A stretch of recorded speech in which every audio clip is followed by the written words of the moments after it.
indirimbo ni Unconditionally, umuhanzi ni Katy Perry. Komeze bashimishe cyane. Aratangira ati none se naba naregereye,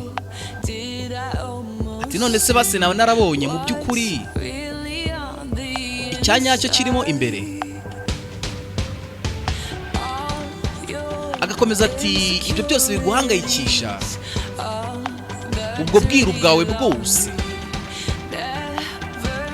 ibyo byose ntabwo bijye bituma ndaranganya amaso habe na rimwe. Ati ntacyo nshingiyeho, nta kintu na kimwe nshingiyeho, nzagukunda nta kintu nshingiyeho, nta bwoba ubu ngubu buhari, reka tugende ahubwo twumve twisanzuye,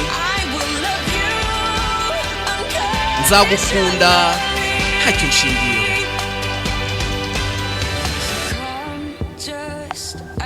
Ngaho vayo rero nkuko n'ubundi umba hafi, nta mbabazi zikwiye gusabwa, urabizi ko uri uw'agaciro.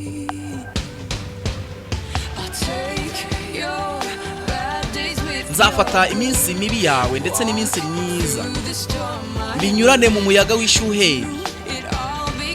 Ibyo byose nzabikora kubera ko ngukunda,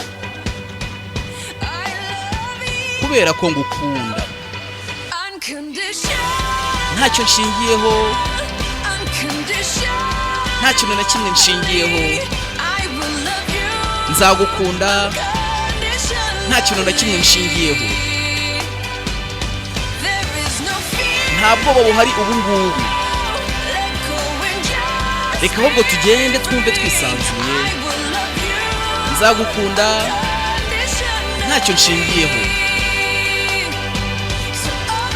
Ngaho fungura umutima wawe maze bitangire, ngaho fungura umutima wawe maze bitangire, ngaho fungura umutima wawe maze bitangire, ngaho fungura umutima wawe.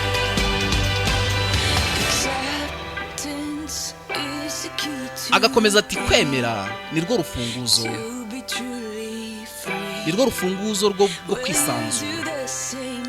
None se nanjye uzanyemera?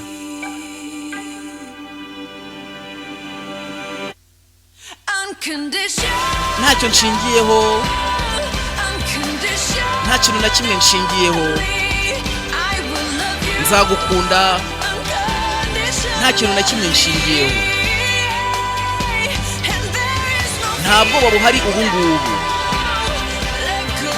reka tugende twumve twisanzuye, kubera ko nzagukunda nta kintu nshingiyeho. Unconditionally, komeze bashimishe cyane. Umuhanzi ni Katy Perry, ati nzagukunda ntacyo nshingiyeho, ati nzagukunda nta kintu na kimwe nshingiyeho, nzagukunda nta kintu na kimwe nshingiyeho. Nizere ko yabashimishije mwese.